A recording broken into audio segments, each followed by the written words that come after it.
Ковидке каршы эмдөөнү жүргүзүү боюнча адистер улуттук план иштеп чыкты. Ага ылайык болжол менен март айында Кыргызстанга COVAX программасы менен AstraZeneca вакцинасы келет. Учурда изилдөө иштери жүрүп жатат. Саламаттык сактоо министрлигинде научно-технический группа экспертов деп коет. Ошолор өздөрүнүн заседаниясын өтүп, анан рекомендациясын берди.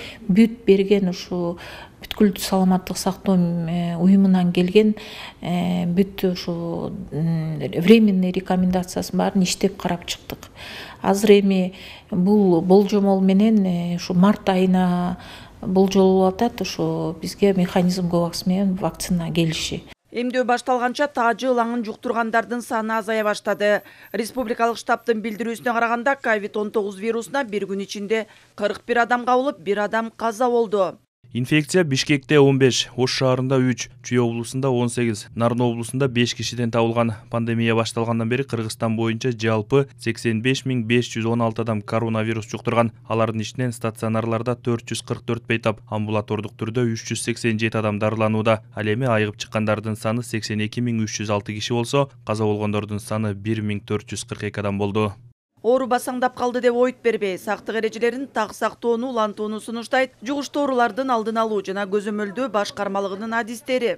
Күн жылганда көпчүлүк адамдар эшикке чыгат, көпчүлүк жана той топурга чогулган жерлерге көп барып атат. Жаштар көчөдө көп жүрүп атат, эки-экиден болуп ашып.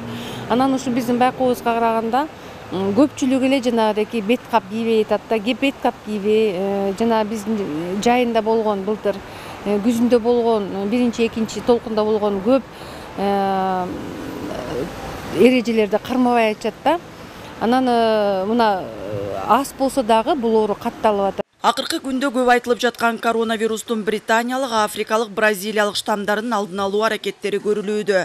Эң башкысы ар бир адам өзүнө сак болуп, курч оорулардын белгилери байкалса, дароо дарыгерлерге кайрылууну адистер эскертет.